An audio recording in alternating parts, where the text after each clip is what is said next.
back. Well, we're off to a grand start. Welcome back to the Whole Life Crisis podcast. I am the host, Ollie Rosser. I just feel like I've got to get some stuff off my chest at the moment.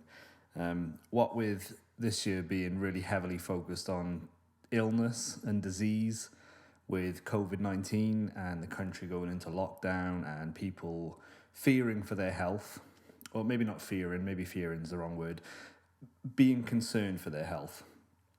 I figured I'd talk about a little personal experience and it sounds like a big subject, the nature of death and dying. So, as I just said, obviously this year has been particularly...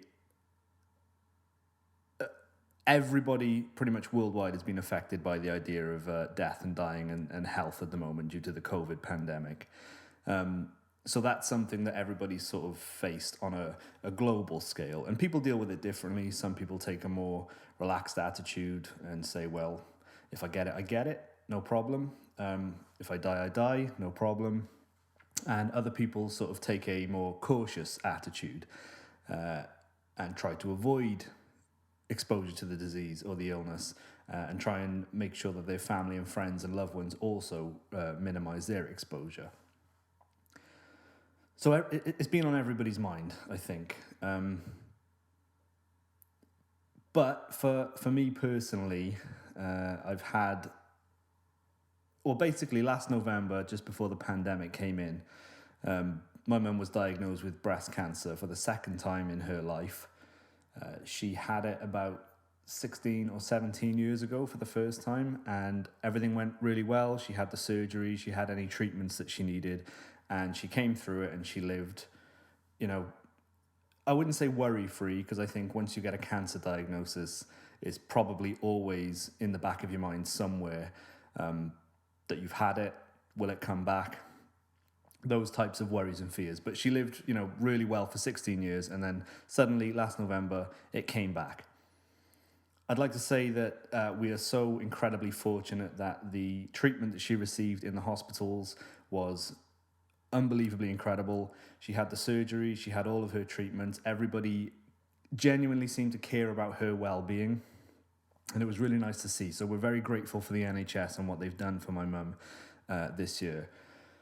But there's nothing like a cancer diagnosis to instantly snap your mind onto the nature of mortality and that, the fact that we're not going to be here forever. You're not going to be here forever. Your loved ones aren't going to be here forever.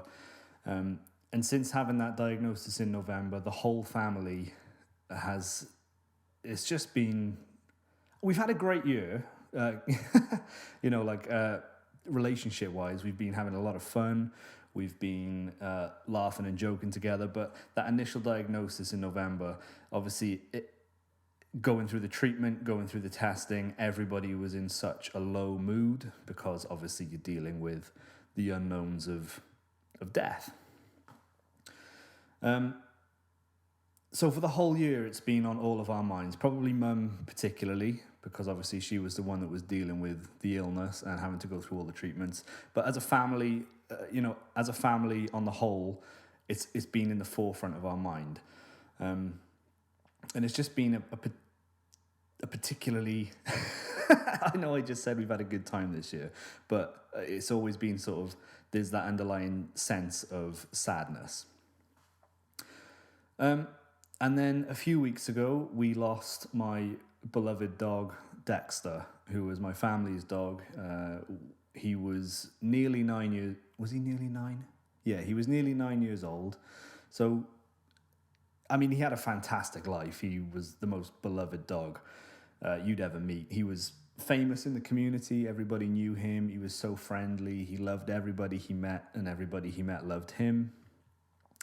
But he passed away suddenly, and it was a huge shock. Basically, the story, as brief as possible. He was down the beach with my mum one day on a beautiful morning, enjoying the environment, and all of a sudden, something happened and he collapsed and he didn't get back up. So obviously Mum was distraught. She called me. I went as quickly as I could down to the beach just to see if I could help. I think he was gone by the time I got there, but obviously you sort of go into panic mode. So I tried my best to get him to the vet as quick as possible, but he'd gone. And that was a really sad day because Dexter has been by my mum's side, not only since we got him as a puppy for the last 8.5 years, but specifically during this year while my mum was having all of her treatments. She knew that every day that she came back from the hospital, Dexter would be there to greet her. And he was an incredible companion. He, I think people who don't own dogs or have never owned dogs don't, oh my God, I'm going to sound like one of those people, aren't I? You don't know what it's like until you've owned a dog. I don't mean it to sound like that, but I think, the dog, the bond that a family has with a dog is a special bond. They're animals that are companions. They stick by you. They need attention. It's not like having a cat where you can sort of let a cat out and it'll come back when it's hungry. The cat will often probably find its own food. If it's hungry, it'll go and kill a mouse or something.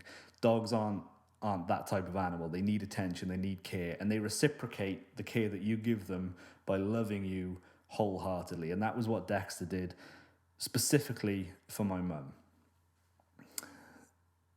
So it was a really sad day, and obviously we were all really cut up as a family. But then, we had loads of messages. I put a little thing up on Instagram just to say what had happened. And as I say, Dexter was a really popular dog, so we had loads of messages back to say, I'm sorry to hear this, and hope you're doing okay.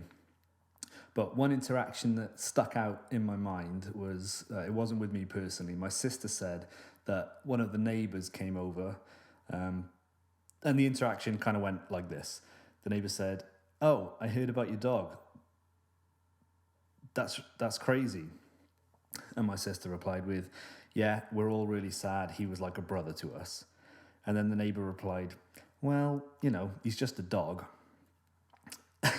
And initially, I know my sister was really put off by that response by the neighbour. And when she told me, I was also put off by the response. It's not something that you would expect somebody to say when you're clearly in an upset mood about something that's happened. The loss of a dog to our family was a pretty hard hit.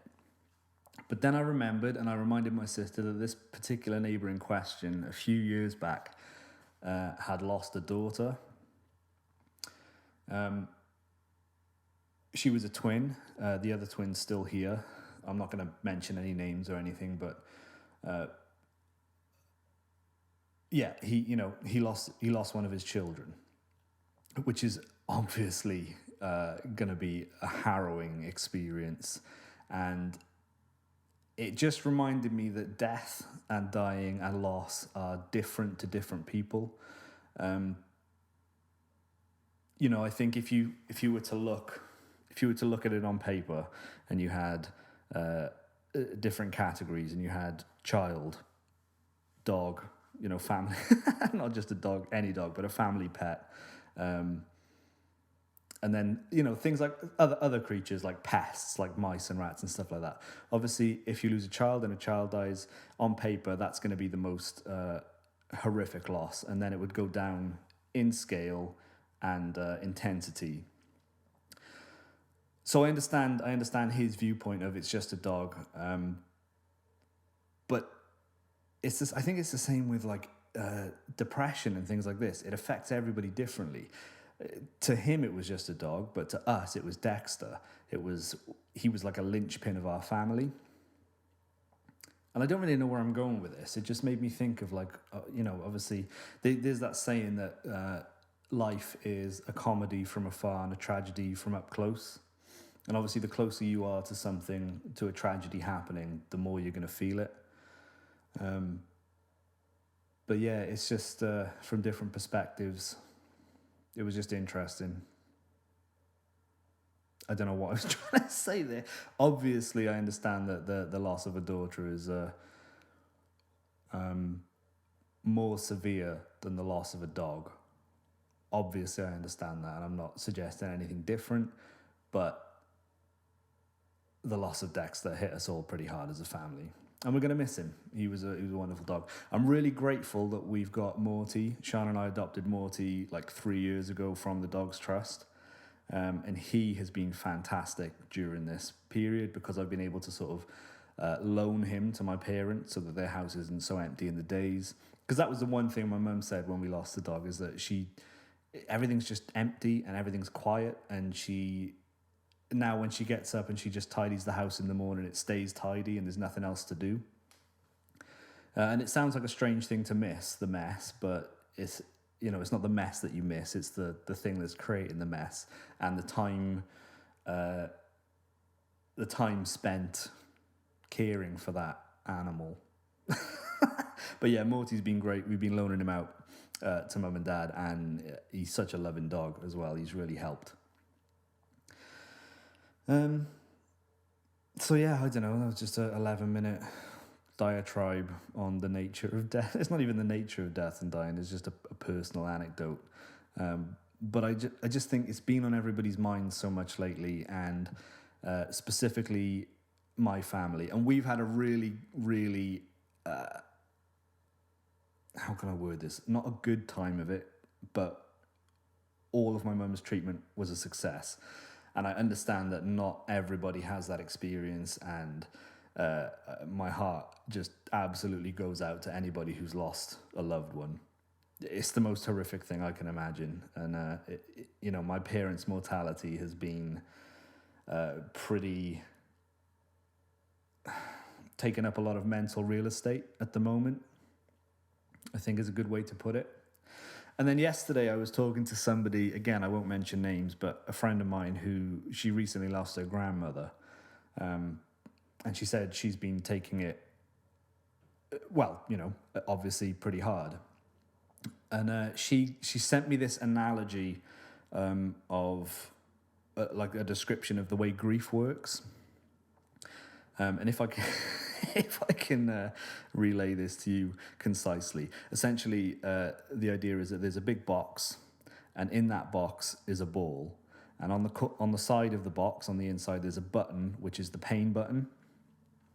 And every time that box moves around, the ball rolls around inside, and it hits the pain button, and it reminds you every time that button gets touched. Grief, loss, the loss of the loved one. It brings back those painful feelings. But over time, the ball that's inside the box shrinks, and obviously it still continues to roll around. But the smaller the ball gets, the less chance that it's going to hit that button. And essentially, the smaller the ball gets, the less you have those painful reminders. And it's not to say that like you'll ever forget the person or you'll ever forget the pet. I've got a picture of Dexter on my desk at the moment. He's looking right at me. And every time I see it, I give it I blow it a little kiss, and I speak to him still. I tell him we miss him. But yeah, that was a good analogy, I think, and I'm glad that she sent it to me. The box, the ball, and the pain button, and the longer the time goes, the smaller the ball gets, the less chance that you'll get a painful reminder. But for some people, that ball never disappears; it never goes away. And I just hope anyone who's dealt with this, everybody will at some point, but everybody who has, or if it's a recent thing, I hope you're doing okay. Yeah, that's it really. And then.